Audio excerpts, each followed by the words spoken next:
Now, the rest of the story. It is Gordon's 17th birthday. Born and reared on a Kansas farm, he now recalls his mother's words, "Never take refuge in the excuse that you were born black." The advice is hard to swallow, especially now. Mother has been dead nearly a year. Gordon has come to St. Paul, Minnesota to live with his sister, but following an argument with his sister's husband, Gordon was thrown out of the house into the snow, and it was 30 below.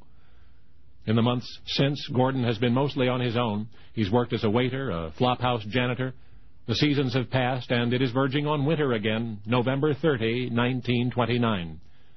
Gordon is jobless, homeless, a frightened youth in a deceptively pliant prison of black skin, and exactly 17.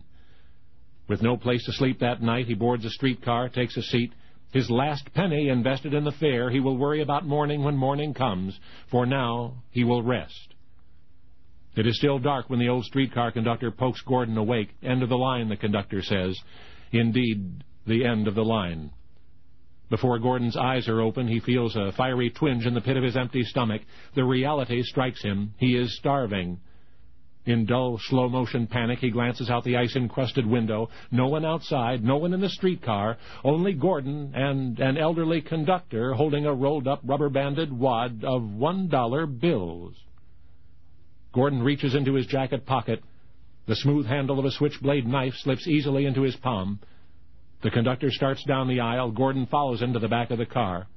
As the old man turns, Gordon pulls the knife, releases the spring. The old man's gaze is fixed on the flashing blade. Gordon is trembling. And again he remembers his mother's words. Black is a color, not an excuse. Fight poverty, fight bigotry, but on even terms, and choose your weapons wisely. So Gordon, still shaking, speaks up. "Conductor," he says, "would you give me $1 for this knife? I'm hungry and I don't have a place to stay." The conductor tells Gordon to keep the knife, offers him $2, and tells him to stay out of trouble.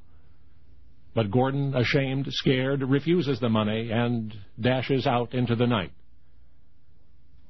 Turns out that was Gordon's crossroads, the aisle of a streetcar on his 17th birthday, because the gift he unwittingly gave himself was the greatest he would ever receive. He could have slashed at adversity with a switchblade knife, and it might have become a way of life. But instead, and from that day on, he chose his weapons wisely.